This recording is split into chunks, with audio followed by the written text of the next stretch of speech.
Hello ಕರ್ನಾಟಕದ ಸ್ಪರ್ಧಾರ್ಥಿಗಳಿಗೆ ನಮಸ್ಕಾರಗಳು. ಈ ವಿಡಿಯೋದಲ್ಲಿ ನಾವು ಕರ್ನಾಟಕ PDO ಮತ್ತು ವಿಲೇಜ್ ಅಕೌಂಟೆಂಟ್ಗೆ ಸಂಬಂಧಪಟ್ಟಂತಹ ಸಂಪೂರ್ಣ ಹಿಸ್ಟ್ರಿ ಪ್ರಶ್ನೆಗಳು ಅಂದರೆ ಹಿಂದಕ್ಕೆ ಇರ್ತಕ್ಕಂಥ ಮತ್ತು ಮುಂದೆ ಕೇಳ್ಬೋದಾದಂಥ ಸಂಪೂರ್ಣ ಹಿಸ್ಟ್ರಿ ಪ್ರಶ್ನೆಗಳನ್ನ ಡಿಸ್ಕಸ್ ಮಾಡೋಣ. ಅದಕ್ಕೋಸ್ಕರ ಹೊಸ್ತಾ ಬಂದಿರೋ ಸಬ್ಸ್ಕ್ರೈಬ್ ಮಾಡಿಕೊಡ್ರಿ. ಕ್ವಶನ್ಸ್ ತುಂಬ ಇಂಪಾರ್ಟೆಂಟ್ ಆಗಿರ್ತವೆ, ಯಾವುದನ್ನು ನೆಗ್ಲೆಕ್ಟ್ ಮಾಡ್ಕೋಬೇಡ್ರಿ. ಇದು ಮೊದಲನೇ ವಿಡಿಯೋ ಆಗಿದೆ. ಇಲ್ಲಿ ನೋಡಿ, ಮೊದಲನೇ ಪ್ರಶ್ನೆ ಏನು ಕೇಳಿದರೆ, ಕೆಳಗಿನ 1 ಮತ್ತು 2 ಪಟ್ಟಿಗಳನ್ನು ಹೋಲಿಸಿ ಸರಿ ಹೊಂದಾಣಿಕೆಯ ಸಂಕೇತವನ್ನು ಕೆಳಗೆ ಕೊಟ್ಟಿರುವ ಸಂಕೇತಗಳಿಂದ ಆಯ್ಕೆ ಮಾಡಿ ಅಂತ ಕೇಳಿದ್ದಾರೆ. ಸೊ ಇಲ್ಲಿ ನೋಡಿ, ಮುದ್ರ ರಾಕ್ಷಸವನ್ನು ಬರೆದವರು ಯಾರಪ್ಪ ಅಂತಂದ್ರೆ ವಿಶಾಖದತ್ತ. ಇನ್ನು ಸೂರ್ಯ ಸಿದ್ಧಾಂತ ಲೇಖನವನ್ನು ಬರೆದವರು ಆರ್ಯಭಟ. ನಾಗಾನಂದವನ್ನು ಬರೆದವರು ಹರ್ಷವರ್ಧನ. ಮತ್ತು ಬುದ್ಧ ಚರಿತವನ್ನು ಬರೆದವರು ಯಾರಪ್ಪ ಅಂತಂದ್ರೆ ಅಶ್ವಘೋಷ. ಇಲ್ಲಿ ಹೊಂದಿಸಿ ಬರೆದಾಗ ಆಪ್ಷನ್ ಎ ಸರಿಯಾದ ಹೊಂದಾಣಿಕೆಯಾಗಿದೆ. ಸೊ ಇನ್ನು ಯಾರು ಸಬ್ಸ್ಕ್ರೈಬ್ ಮಾಡಿಲ್ಲ ಅಂದ್ರೆ ಸಬ್ಸ್ಕ್ರೈಬ್ ಮಾಡಿಕೊಡ್ರಿ. ಕ್ವಶನ್ಸ್ ತುಂಬ ಇಂಪಾರ್ಟೆಂಟ್ ಆಗಿರ್ತವೆ, ಯಾವುದನ್ನು ನೆಗ್ಲೆಕ್ಟ್ ಮಾಡ್ಕೋಬೇಡ್ರಿ. ದಕ್ಷಿಣ ಭಾರತದ ಮೊದಲ ರಾಜವಂಶ ಯಾವುದು ಅಂತ ಕೇಳಿದ್ದಾರೆ. ಸೊ ದಕ್ಷಿಣ ಭಾರತವನ್ನು ಆಳಿದಂತಹ ಮೊದಲ ರಾಜವಂಶ ಯಾವುದಪ್ಪ ಅಂತಂದ್ರೆ ಇದು ಆಪ್ಷನ್ ಡಿ, ಶಾತವಾಹನರು ದಕ್ಷಿಣ ಭಾರತ ಆಳಿದ ಮೊದಲ ರಾಜವಂಶವಾಗಿದೆ. ಕ್ವಶನ್ಸು ಒಂದೊಂದು ಸ್ವಲ್ಪ ಟಫ್ ಬರ್ಬೋದು, ಒಂದೊಂದು ಸಲ ಈಸಿನೂ ಬರ್ಬೋದು. ಅದನ್ನು ನೀವು ನೋಡ್ಕೊಂಡು ಅಡ್ಜಸ್ಟ್ ಮಾಡಿಕೊಡ್ರಿ. ಕನ್ನಡದಲ್ಲಿ ಉಪಲಬ್ಧವಿರುವಂತಹ ಮೊದಲ ಸಾಹಿತ್ಯ ಕೃತಿ ಯಾವುದು ಅಂತ ಕೇಳಿದ್ದಾರೆ. ಸೊ ಕನ್ನಡಕ್ಕೆ ಅದು ನಮಗೆ ದೊರೆತಂತಹ ಮೊದಲ ಉಪಲಬ್ಧ ಕೃತಿ ಯಾವುದಂತಂದರೆ ಆಪ್ಷನ್ ಬಿ, ಕವಿರಾಜ ಮಾರ್ಗ. ನೋಡಿ, ಇದು ಕವಿರಾಜ ಮಾರ್ಗವು ನಮಗೆ ದೊರೆತಂತಹ ಕನ್ನಡದ ಮೊದಲ ಉಪಲಬ್ಧವಿರುವ ಸಾಹಿತ್ಯ ಕೃತಿಯಾಗಿದೆ. ನೆಕ್ಸ್ಟ್, ತಲಕಾಡಿನ ಗಂಗರ ರಾಜಲಾಂಛನ ಯಾವುದು? ಇಲ್ಲಿ ಸರಿಯಾದಂಥ ಉತ್ತರ ಆಪ್ಷನ್ ನೋಡಿ, ಗಜ ಅನ್ನುವಂಥದ್ದು ತಲಕಾಡಿನ ಗಂಗರ ರಾಜ ಲಾಂಛನವಾಗಿತ್ತು. ಅವರು ಲೇಖನಗಳನ್ನು ನೋಡ್ಬೋದು, ಗಜಾಷ್ಟಕ, ಗಜಕ್ಷೇತ್ರ ಅಂತ ಇದ್ದಾವೆ ಗಜದ ಮೇಲೆ. ಇನ್ನು ಎಲ್ಲೋರಾದ ಏಕಶಿಲಾ ಕೈಲಾಸ ದೇವಾಲಯ ಈತನ ಆಳ್ವಿಕೆಯಲ್ಲಿ ಕೆತ್ತಲ್ಪಟ್ಟಿತು ಅಂತ ಕೇಳಿದರೆ, ಸೊ ಎಲ್ಲೋರಾದ ಏಕಶಿಲಾ ಕೈಲಾಸ ದೇವಾಲಯವನ್ನು ಆಪ್ಷನ್ ಸಿ, ಮೊದಲನೇ ಕೃಷ್ಣನ ಆಳ್ವಿಕೆಯಲ್ಲಿ ಇದನ್ನು ಕೆತ್ತಲಾಯಿತು. ನೆಕ್ಸ್ಟ್ ಕ್ವಶನ್, ಇನ್ನು ಕೆಳಗಿನ 1 ಮತ್ತು 2 ಹೊಂದಿಸಿ ಸರಿ ಹೊಂದಾಣಿಕೆ ಸಂಕೇತಗಳಿಂದ ಕೊಟ್ಟಿರುವ ಆಯ್ಕೆಗಳನ್ನು ಉತ್ತರಿಸಿ ಅಂತ ಕೇಳಿದರೆ. ಸೊ ಅರಬರ ಸಿಂಧ್ ಮೇಲೆ ದಾಳಿ. ಯಾವಾಗ ಅರಬರು ಸಿಂಧ್ ಮೇಲೆ ದಾಳಿ ಮಾಡಿದ್ರಪ್ಪ ಅಂತಂದ್ರೆ ಇದು 711ರಲ್ಲಿ ದಾಳಿ ಮಾಡಿದರು. ಇನ್ನು ಸೋಮನಾಥದ ಲೂಟಿ ಯಾವಾಗ ಆಯ್ತಪ್ಪ ಅಂತಂದ್ರೆ ಇದು 1026ರಲ್ಲಿ ಸೋಮನಾಥದ ಮೇಲೆ ಲೂಟಿ ನಡೀತು. ಮತ್ತು ಎರಡನೇ ತರೈನ್ ಯುದ್ಧ 1192ರಲ್ಲಿ ಈ ಒಂದು ಎರಡನೇ ತರೈನ್ ಯುದ್ಧ ನಡೀತು. ಮತ್ತು ದೆಹಲಿಯ ಸುಲ್ತಾನಾಧಿಪತ್ಯದ ಸ್ಥಾಪನೆ ಯಾವಾಗ ನಡೀತು ಅಂತಂದರೆ 1206ರಲ್ಲಿ ದೆಹಲಿಯ ಸುಲ್ತಾನಾಧಿಪತ್ಯದ ಸ್ಥಾಪನೆ ನಡೆಯಿತು. ಸೊ ಇಲ್ಲಿ ಸರಿಯಾದ ಹೊಂದಾಣಿಕೆ ಆಪ್ಷನ್ ಬಿ ಆಗುತ್ತೆ. ನೆಕ್ಸ್ಟ್ ಕ್ವಶನ್, ಇನ್ನು ಚಹಲ್ಗಾಣಿಯನ್ನು ನಾಶ ಮಾಡಿದಂತಹ ದೆಹಲಿಯ ಸುಲ್ತಾನ ಯಾರು? ಚಹಲ್ಗಾಣಿ ಪದ್ಧತಿ ಇತ್ತು, ಅದನ್ನು ನಾಶಪಡಿಸಿದಂತಹ ದೆಹಲಿಯ ಸುಲ್ತಾನ ಇಲ್ಲಿ ಆಪ್ಷನ್ ಡಿ, ಬಲ್ಬನ್ ಈ ಚಹಲ್ಗಾಣಿ ಪದ್ಧತಿಯನ್ನು ನಾಶ ಮಾಡಿದ ದೆಹಲಿಯ ಸುಲ್ತಾನಾಗಿದ್ದಾನೆ. ನೆಕ್ಸ್ಟ್, ಇನ್ನು ದಾಮ್ ಎಂಬ ಹೊಸ ನಾಣ್ಯವನ್ನು ಚಲಾವಣೆಗೆ ತಂದವರು ಯಾರು?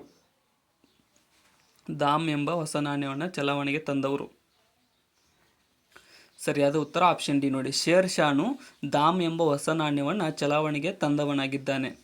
ನೆಕ್ಸ್ಟ್,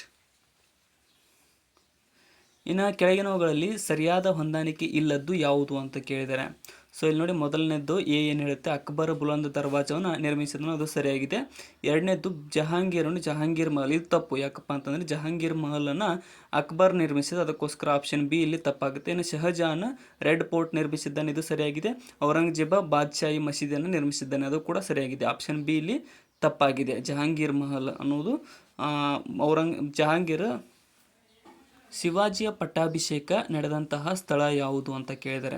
ಸೊ ಶಿವಾಜಿಯ ಪಟ್ಟಾಭಿಷೇಕ ನಡೆದಂತಹ ಸ್ಥಳ ಯಾವುದಪ್ಪ ಅಂತಂದರೆ ಇಲ್ಲಿ ಮಹಾರಾಷ್ಟ್ರದ ಆಪ್ಷನ್ ಸಿ, ರಾಯಗಢದಲ್ಲಿ ಶಿವಾಜಿಯ ಪಟ್ಟಾಭಿಷೇಕವನ್ನು ಮಾಡಲಾಯಿತು. ನೆಕ್ಸ್ಟ್ ಕ್ವಶನ್, ಇನ್ನು ಪಂಚಪ್ರಧಾನರೆಂಬ ಮಂತ್ರಿಮಂಡಲ ಇವರ ಆಳ್ವಿಕೆಯಲ್ಲಿ ಇತ್ತು. ಪಂಚಪ್ರಧಾನರೆಂಬ ಮಂತ್ರಿಮಂಡಲ ಇದ್ದದ್ದು ಯಾರ ಆಳ್ವಿಕೆಯಲ್ಲಿ? ಇಲ್ಲಿ ಸರಿಯಾದ ಉತ್ತರ ಆಪ್ಷನ್ ದ್ವಾರ ಸಮುದ್ರದ ಹೊಯ್ಸಳರ ಆಳ್ವಿಕೆ ಕಾಲದಲ್ಲಿ ಈ ಒಂದು ಪಂಚಪ್ರಧಾನರೆಂಬ ಮಂತ್ರಿಮಂಡಲ ಆಳ್ವಿಕೆಯು ಇತ್ತು. ಇನ್ನು ಯವನ ರಾಜ್ಯ ಸ್ಥಾಪನಾಚಾರ್ಯ ಎಂಬ ಬಿರುದನ್ನು ಹೊಂದಿದ್ದಂತಹ ವಿಜಯನಗರದ ದೊರೆ ಯಾರು? ಇಲ್ಲಿ ಸರಿಯಾದ ಉತ್ತರ ಆಪ್ಷನ್ ಸಿ ನೋಡಿ, ಕೃಷ್ಣದೇವರಾಯನು ಯವನ ರಾಜ್ಯ ಸ್ಥಾಪನಾಚಾರ್ಯ ಎಂಬ ಬಿರುದನ್ನು ಹೊಂದಿದ್ದ ವಿಜಯನಗರದ ದೊರೆಯಾಗಿದ್ದಾನೆ. ನೆಕ್ಸ್ಟ್, ಇನ್ನು ಬಸವೇಶ್ವರರು ಪ್ರತಿಪಾದಿಸಿದ ಸಿದ್ಧಾಂತ ಯಾವುದು?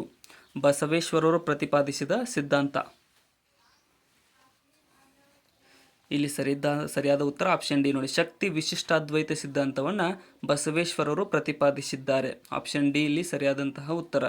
ನೆಕ್ಸ್ಟ್, ಇಲ್ಲಿ 1857ರ ದಂಗೆ ಈ ಸ್ಥಳಗಳಲ್ಲಿ ಕೆಳಗೆ ಸೂಚಿಸಿರುವ ನಾಯಕರುಗಳ ಮುಂದಾಳತ್ವದಲ್ಲಿ ನಡೆಯಿತು. ಈ ಕೆಳಗಿನ 1 ಮತ್ತು 2 ಪಟ್ಟಿಗಳನ್ನು ಹೋಲಿಸಿ ಸರಿ ಹೊಂದಾಣಿಕೆಯನ್ನು ಸಂಕೇತಗಳಿಂದ ಆಯ್ಕೆ ಮಾಡಿ ಅಂತ ಕೇಳಿದ್ದಾರೆ. ಸೊ ಬಂಗಾಳದಲ್ಲಿ ಯಾರು ನಾಯಕತ್ವ ವಹಿಸಿದ್ರು ಅಂತಂದರೆ ಮಂಗಳ ಪಾಂಡೆ ನಾಯಕತ್ವ ವಹಿಸಿದ್ದ. ಇನ್ನು ಉತ್ತರ ಪ್ರದೇಶದಲ್ಲಿ ಯಾರಪ್ಪ ಅಂತಂದರೆ ನಾನಾ ಸಾಹೇಬ್. ಬಿಹಾರದಲ್ಲಿ ಕುಮಾರ್ ಸಿಂಗ್ ಮತ್ತು ರೋಹಿಲ್ಖಂಡದಲ್ಲಿ ಯಾರಪ್ಪ ಅಂತಂದರೆ ಮೌಲ್ವಿ ಅಹ್ಮದುಲ್ಲಾ. ಆಪ್ಷನ್ ಎ ಇಲ್ಲಿ ಆಪ್ಷನ್ ಬಿ ಇಲ್ಲಿ ಸರಿಯಾದ ಹೊಂದಾಣಿಕೆಯಾಗಿದೆ. ಇನ್ನು ಕೆಳಗಿನ ಜೋಡಿಗಳಲ್ಲಿ ಸರಿಯಾಗಿ ಹೊಂದಾಣಿಕೆ ಇರುವುದು ಯಾವುದು? ಸರಿಯಾಗಿ ಹೊಂದಾಣಿಕೆ ಇರುವುದು ಯಾವುದು ಅಂತ ಕೇಳಿದ್ದಾರೆ. ಇಲ್ಲಿ ಸರಿಯಾಗಿ ಹೊಂದಾಣಿಕೆ ಇರುವುದು ಆಪ್ಷನ್ ಎ ನೋಡಿ. ಮೊದಲನೇ ಆಂಗ್ಲೋ ಮೈಸೂರು ಯುದ್ಧ ವಾರನ್ ಹೇಸ್ಟಿಂಗ್ಸ್ನ ಭಾಗವಹಿಸಿದ್ದ ಅನ್ನೋದು ಸರಿಯಾಗಿದೆ. ಹೈದರ್ ಅಲಿ ಮತ್ತು ವಾರನ್ ಹೇಸ್ಟಿಂಗ್ಸ್. ಇನ್ನು ಭಾರತೀಯ ಸಿವಿಲ್ ಸೇವೆಯನ್ನು ಪ್ರಾರಂಭಿಸಿದವರು ಯಾರು? ಭಾರತೀಯ ಸಿವಿಲ್ ಸೇವೆಗಳನ್ನು ಪ್ರಾರಂಭಿಸಿದವರು. ಇಲ್ಲಿ ಸರಿಯಾದ ಉತ್ತರ ಆಪ್ಷನ್ ಸಿ ನೋಡಿ. ಕಾರ್ನ್ ವಾಲಿಸ್ನು ಭಾರತೀಯ ಸಿವಿಲ್ ಸೇವೆಗಳನ್ನು ಪ್ರಾರಂಭಿಸಿದವನಾಗಿದ್ದಾನೆ. ನೆಕ್ಸ್ಟ್, ಇನ್ನು ಭಾರತ ರಾಷ್ಟ್ರೀಯ ಕಾಂಗ್ರೆಸ್ನ ಸ್ಥಾಪನೆಯ ಕಾಲದಲ್ಲಿ ಭಾರತದ ವೈಸ್ರಾಯ್ ಆಗಿದ್ದವರು ಯಾರು? ಇಲ್ಲಿ ಸರಿಯಾದಂತಹ ಉತ್ತರ ಆಪ್ಷನ್ ಡಿ ನೋಡಿ. ಡಫ್ರಿನ್ನು ಭಾರತ ರಾಷ್ಟ್ರೀಯ ಕಾಂಗ್ರೆಸ್ನ ಸ್ಥಾಪನೆಯ ಕಾಲದಲ್ಲಿ ಭಾರತದ ವೈಸ್ರಾಯ್ ಆಗಿದ್ದನು. ಡಫ್ರಿನ್ 1885ರಲ್ಲಿ. ಇನ್ನು ಭಾರತಕ್ಕೆ ಒಕ್ಕೂಟ ಸರ್ಕಾರವನ್ನು ಶಿಫಾರಸು ಮಾಡಿದಂತಹ ಕಾಯ್ದೆ ಯಾವುದು? ಇಲ್ಲಿ ಸರಿಯಾದಂತಹ ಉತ್ತರ ಆಪ್ಷನ್ ಸಿ ನೋಡಿ. 1935ರ ಕಾಯ್ದೆಯು ಭಾರತ ಒಕ್ಕೂಟ ಸರ್ಕಾರಕ್ಕೆ ಶಿಫಾರಸು ಮಾಡಿದಂತಹ ಕಾಯ್ದೆಯಾಗಿದೆ. ನೆಕ್ಸ್ಟ್, ಇನ್ನು ನವರಾತ್ರಿ ಹಬ್ಬದ ಆಚರಣೆಯನ್ನು ಪ್ರಾರಂಭಿಸಿದಂತಹ ಮೈಸೂರಿನ ಅರಸ ಯಾರು? ನವರಾತ್ರಿ ಹಬ್ಬದ ಆಚರಣೆಯನ್ನು ಪ್ರಾರಂಭಿಸಿದ ಮೈಸೂರಿನ ಅರಸ. ಇಲ್ಲಿ ಸರಿಯಾದ ಉತ್ತರ ಆಪ್ಷನ್ ಎ ನೋಡಿ. ರಾಜ ಒಡೆಯರ್ರವರು ನವರಾತ್ರಿ ಹಬ್ಬದ ಆಚರಣೆಯನ್ನು ಪ್ರಾರಂಭಿಸಿದಂತಹ ಮೈಸೂರಿನ ಅರಸರಾಗಿದ್ದಾರೆ. ನೆಕ್ಸ್ಟ್, ಕೃಷ್ಣರಾಜ ಸಾಗರದಲ್ಲಿ ಬೃಂದಾವನ ಉದ್ಯಾನಗಳ ನಿರ್ಮಾಣಕ್ಕೆ ಕಾರಣರಾದ ಮೈಸೂರಿನ ದಿವಾನರು ಯಾರು? ಆಪ್ಷನ್ ಡಿ ನೋಡಿ. ಮಿರ್ಜಾ ಇಸ್ಮಾಯಿಲ್ನು ಈ ಕೃಷ್ಣರಾಜ ಸಾಗರದಲ್ಲಿ ಬೃಂದಾವನ ಉದ್ಯಾನವನಗಳ ನಿರ್ಮಾಣಕ್ಕೆ ಕಾರಣರಾದಂತಹ ಮೈಸೂರಿನ ದಿವಾನರಾಗಿದ್ದಾರೆ. ನೆಕ್ಸ್ಟ್, ಮೈಸೂರು ವಿಶ್ವವಿದ್ಯಾಲಯ ಪ್ರಾರಂಭವಾದಂತಹ ವರ್ಷ ಯಾವುದು?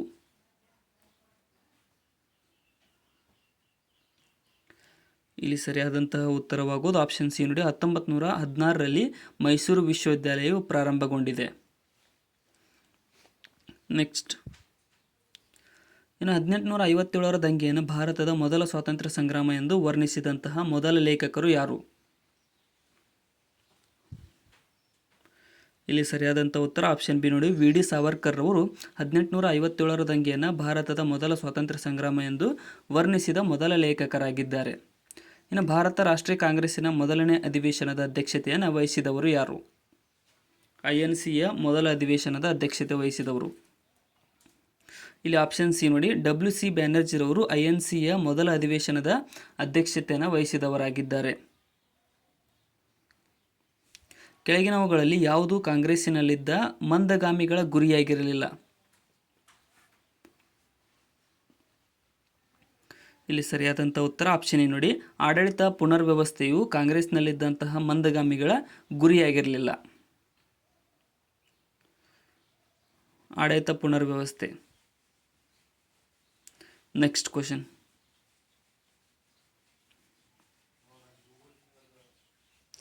ಸ್ವಾತಂತ್ರ್ಯ ಸಂಗ್ರಾಮದ ಗುರಿ ಸ್ವರಾಜ್ಯ ಅಥವಾ ಸ್ವಯಂ ಆಡಳಿತ ಎಂದು ಘೋಷಿಸಿದಂಥ ರಾಷ್ಟ್ರೀಯ ನಾಯಕರು ಯಾರು? ಇಲ್ಲಿ ಆಪ್ಷನ್ ಬಿ ನೋಡಿ. ಬಾಲಗಂಗಾಧರ್ ತಿಲಕ್ ರವರು ಸ್ವಾತಂತ್ರ್ಯ ಸಂಗ್ರಾಮದ ಗುರಿ ಸ್ವರಾಜ್ಯ ಅಥವಾ ಸ್ವಯಂ ಆಡಳಿತ ಎಂದು ಘೋಷಿಸಿದಂತಹ ರಾಷ್ಟ್ರೀಯ ನಾಯಕರಾಗಿದ್ದಾರೆ. ಇನ್ನು ಗದ್ದರ್ ಪಕ್ಷವೆಂಬ ಕ್ರಾಂತಿಕಾರಿ ರಾಷ್ಟ್ರೀಯ ಸಂಘಟನೆಯ ಕೇಂದ್ರ ಸ್ಥಳ ಯಾವುದು? ಇಲ್ಲಿ ಸರಿಯಾದ ಉತ್ತರ ಆಪ್ಷನ್ ಎ ಸ್ಯಾನ್ ಫ್ರಾನ್ಸಿಸ್ಕೋ ಗದ್ದರ್ ಪಕ್ಷವೆಂಬ ಕ್ರಾಂತಿಕಾರಿ ರಾಷ್ಟ್ರೀಯ ಸಂಘಟನೆಯ ಕೇಂದ್ರ ಸ್ಥಳವಾಗಿದೆ. ಸರ್ ಸೈಯದ್ ಅಹಮದ್ ಖಾನ್ರಿಂದ ಪ್ರಾರಂಭಿಸಲ್ಪಟ್ಟಂತಹ ಚಳವಳಿ ಯಾವುದು? ಸರ್ ಸೈಯದ್ ಅಹಮದ್ ಖಾನ್ರಿಂದ ಪ್ರಾರಂಭಿಸಲ್ಪಟ್ಟ ಚಳವಳಿ ಇದು ಯಾವುದು ಅಂದರೆ ಆಪ್ಷನ್ ಸಿ ನೋಡಿ. ಅಲಿಗಢ್ ಚಳವಳಿಯು ಸರ್ ಸೈಯದ್ ಅಹಮದ್ ಖಾನ್ರಿಂದ ಪ್ರಾರಂಭಿಸಲ್ಪಟ್ಟಂತಹ ಚಳವಳಿಯಾಗಿದೆ. ಅಲಿಗಢ್ ಚಳವಳಿ. ಇನ್ನು ಬಾರ್ಡೋಲಿ ಸತ್ಯಾಗ್ರಹದ ನಾಯಕರು ಯಾರು? ಬಾರ್ಡೋಲಿ ಸತ್ಯಾಗ್ರಹದ ನಾಯಕರಾಗಿದ್ದವರು?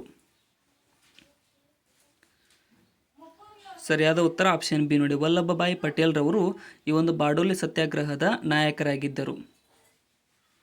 ನೆಕ್ಸ್ಟ್, ಇನ್ನು ಫಾರ್ವರ್ಡ್ ಬ್ಲಾಕ್ ಅನ್ನು ಸ್ಥಾಪಿಸಿದವರು ಯಾರು? ಫಾರ್ವರ್ಡ್ ಬ್ಲಾಕ್.